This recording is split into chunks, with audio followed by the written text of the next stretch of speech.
Good morning बच्चों। हिंदी की इस क्लास में एक बार आपका फिर से स्वागत है।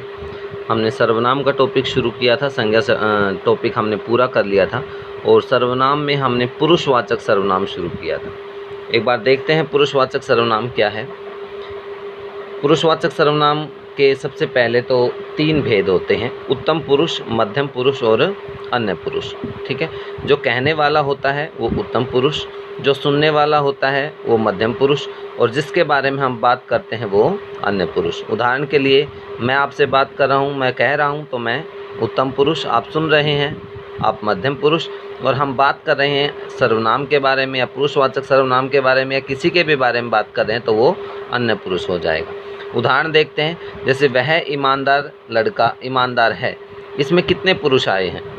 अब कई बच्चे कहेंगे सही इसमें तो कोई पुरुष नहीं है, एक पुरुष है, लेकिन नहीं, इसमें 3 पुरुष हैं, क्योंकि वह ईमानदार लड़का है, यह बात कोई तो कह रहा है और किसी से कह रहा है और किसी के बारे में कह रहा है। ठीक है, तो कहने का मतलब यह है यहाँ पर 3 पुरुष हैं, जो कह रहा है वो, जो सुन रहा है वो और जिसके बारे में बात कर रहे हैं वो, यानी कि 3 हैं, जैसे मैं, आप और वह।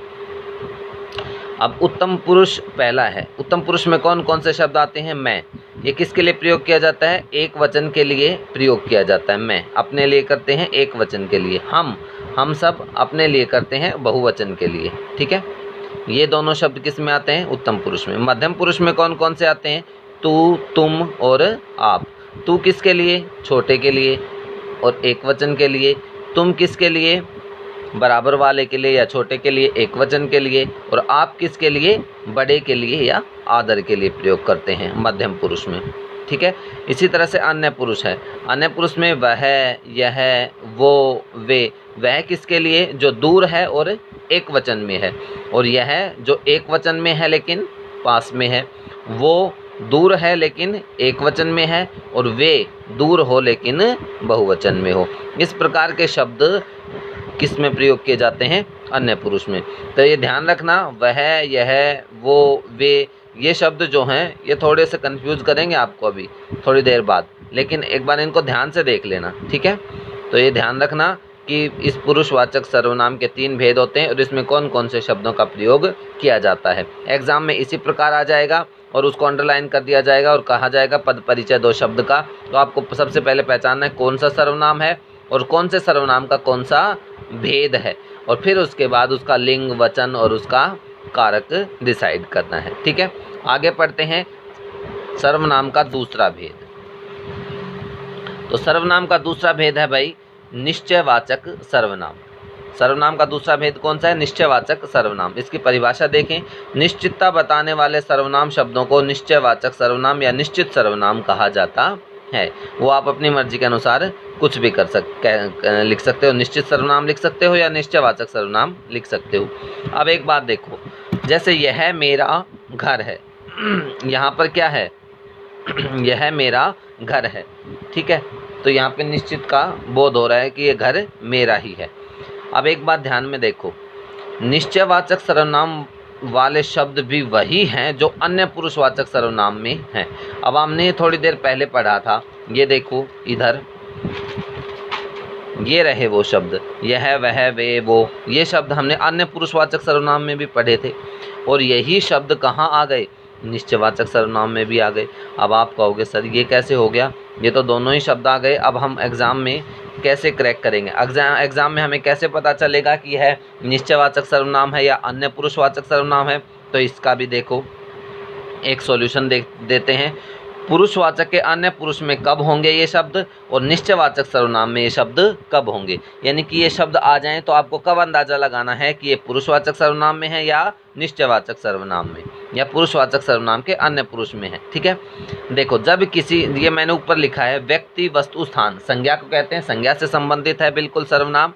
तो व्यक्ति, वस्तु, स्थान, यदि ये शब्द किसी व्यक्ति के लिए प्रयोग हो रहे हैं, देखो मैंने लिख रखा है, यदि किसी व्यक्ति या प्राणी के लिए प्रयोग हो रहे हैं तो ये किस में जाएंगे? अन्य पुरुष में जाएंगे। और यदि यह शब्द किसी स्थान के लिए या वस्तु के लिए प्रयोग हो रहे हैं तब ये किस में जाएंगे? निश्चयवाचक सर्वनाम में। उदाहरण देखिए, यह मेरा भाई है, भाई इंसान होता है ना, तो प्राणी के संदर्भ में हो रहा है तो ये अन्य पुरुष में जाएगा। यह मेरा घर है, अब घर भाई प्राणी तो है नहीं, वस्तु है या स्थान है, इसलिए ये किस में आएगा, निश्चयवाचक सर्वनाम में। आई होप आपको ये बात क्लियर होगी अच्छी तरह से। ठीक है, उम्मीद करता हूँ आपको यह टॉपिक अच्छी तरह से समझ में आ गया होगा। कल हम इसके अगले टॉपिक के साथ मिलेंगे, लेकिन उससे पहले एक छोटी सी बात और ध्यान में रख लो। देखो, यह मेरा घर है और यह घर मेरा है, कन्फ्यूज करते हैं यहाँ पे, बहुत सारी चीज़ें हैं यहाँ पे कन्फ्यूज करने के लिए। यह मेरा घर है, यह घर मेरा है, यहाँ पर ये जो यह है ना, यह विशेषण है। अब आप कहोगे सर ये सर्वनाम क्यों नहीं, ऊपर वाला तो सर्वनाम है। हाँ बिल्कुल सर्वनाम है, लेकिन देखिए इसके नीचे मैंने कुछ लिख रखा है, यदि इन शब्दों के बाद तुरंत संज्ञा शब्द हो तो वह संकेतवाचक विशेषण बन जाता है, यानी कि सार्वनामिक विशेषण बन जाता है। सार्वनामिक विशेषण भी या संकेतवाचक विशेषण भी, कुछ भी कह सकते हैं। देखो, इनके तुरंत बाद संज्ञा है, यहाँ इसके तुरंत बाद संज्ञा नहीं है, बीच में गैप है, मेरा शब्द आया है बीच में, है ना।